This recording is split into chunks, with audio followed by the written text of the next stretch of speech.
so casually. We're different adversaries. Baby, when I switch up the battery. If you gave me a chance, I would take it. It's a shot in the dark, but I'll take it. Know it's all of your heart, you can't shame me when I'm in. There's no We practiced. We practiced. No place about me. No place about me. When I'm with you, there's no place I'd rather be. Yeah.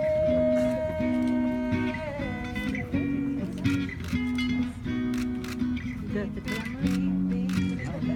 Oh my God, I forgot.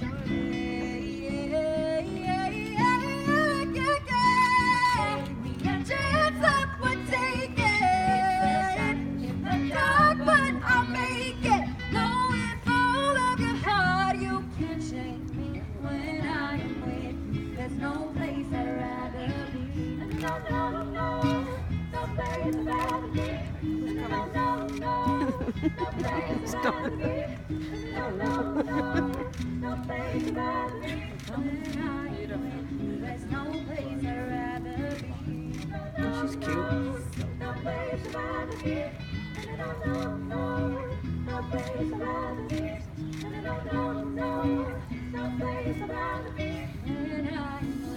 There's no place I'd rather be.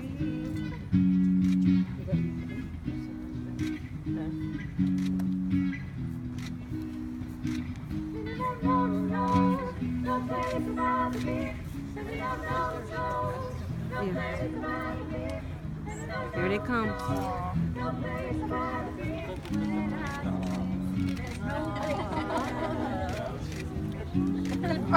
Hey, Claire. Come on, Jules. Come on, Jules.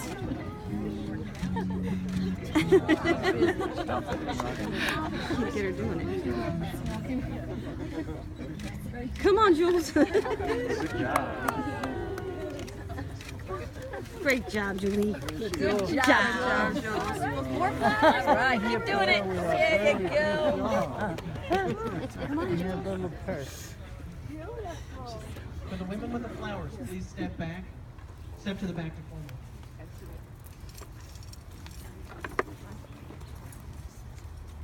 And will everyone else please rise to the entrance to the bride?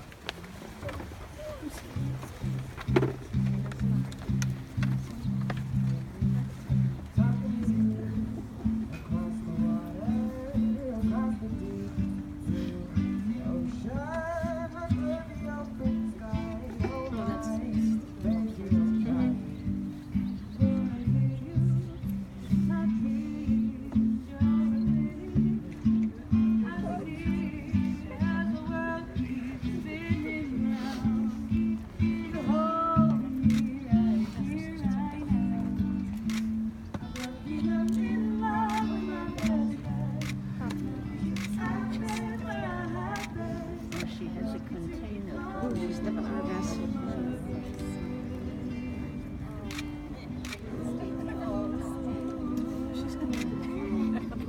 Yeah.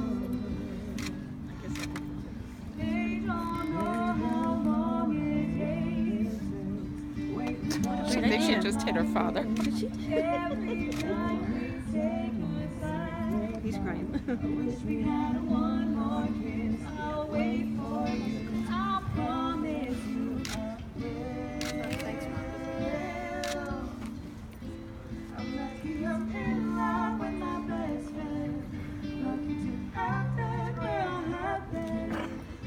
To be coming home again. I'm like we were in love in every way. Lucky to have stayed where we have stayed. Lucky to be coming home someday. Sorry.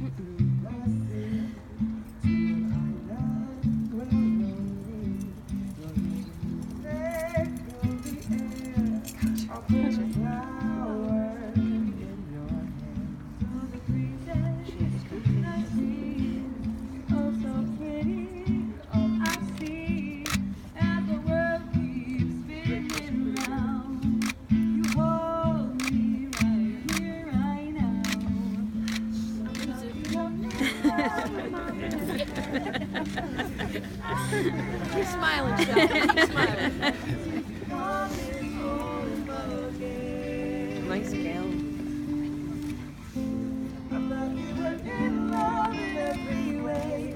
Lucky to have stayed where we have stayed.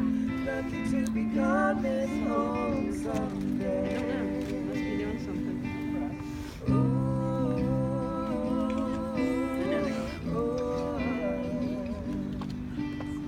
Look, Cindy. Cindy's already crying.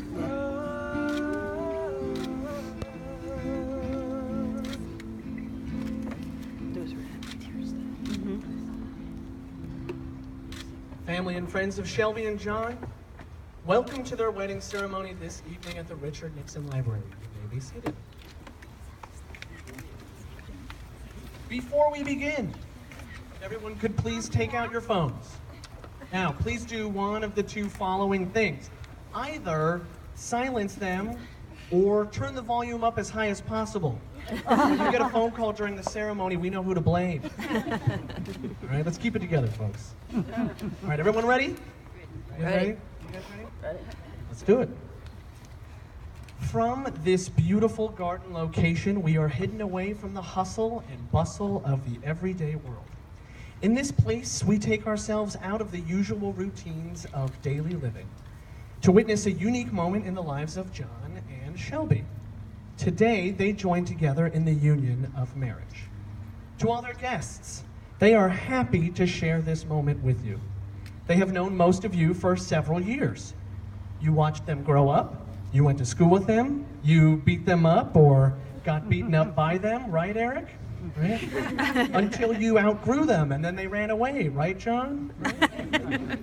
Because you are the ones who have supported them and known them so well, it is only fitting that you are the ones to share this once-in-a-lifetime moment with them. How special is it that we get to send you off on your voyage together? And for me, as a big brother to both of you now, I feel honored and privileged that I get to usher in this next stage of your life with you. I'm anticipating our future conversations to be like, oh, hey, would you mind getting me another soda? No, get it yourself.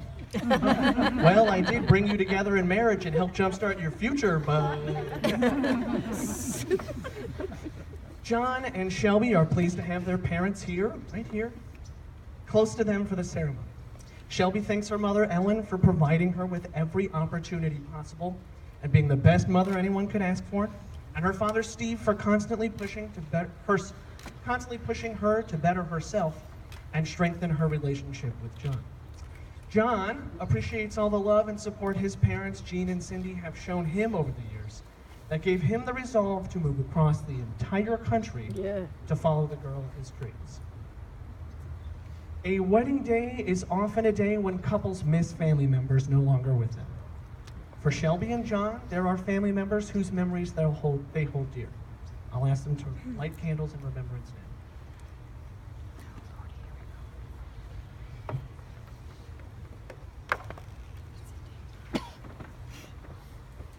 Shelby's grandparents, Mitzi, Charlotte, and Fred, would no doubt have many blessings and a few wisecracks on this special occasion. This is also the time we remember John's brother, Brad, who passed away earlier this year. Brad, a true friend and loving brother, would have been beaming to see two people whom he loved dearly be joined together. In my mind, and I'm sure in all of ours, he is standing here right beside us. May the memories of your loved ones brighten this day and warm your hearts.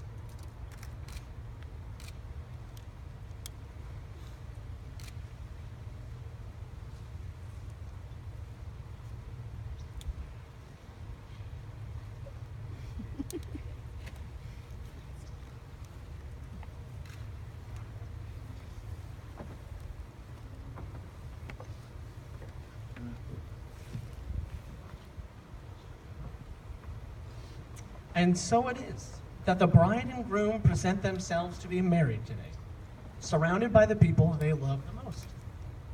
Now, a Hebrew wedding prayer for her children from the mother of the bride, Ellen.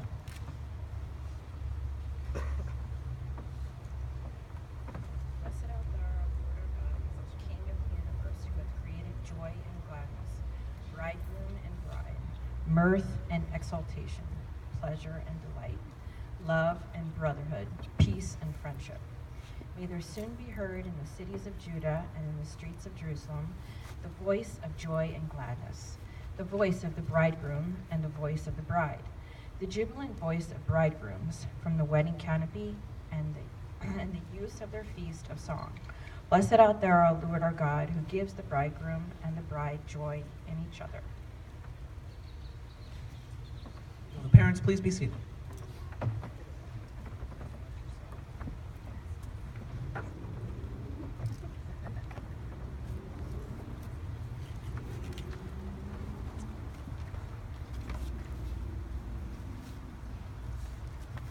So I guess the question to ask is, at what point did we know that they were right for each other? How did we know this was going to work? I love my sister dearly, but even she can admit she's not always the easiest person to get along with. Yeah, she's rolling her eyes. She has high standards for friendship, and even higher ones for those she keeps in her inner circle. When did my family see this one going all the way? Hawaii, 2012. John's first family vacation with the Sopkins. Now that is not an easy undertaking. Many of you sitting here today are probably like, oh, he made it through a family vacation? He's really earned it at this point. It's tight quarters. There's no way to get away. The first time he's had all of us together at once. But he played it cool. He helped to placate my sister and get along amazingly well with the rest of us. We discovered that not only was John easygoing, but he provided an anchor for Shelby, someone she can rely on and ground her when family squabbles become too much. As my other sister Beth put it, in only the way Beth can, John is a ping pong table, half folded up.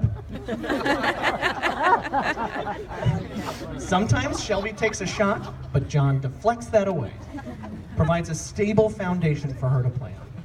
That is a classic Beth analogy. Well, how did the McNamara's know Shelby was good for their family?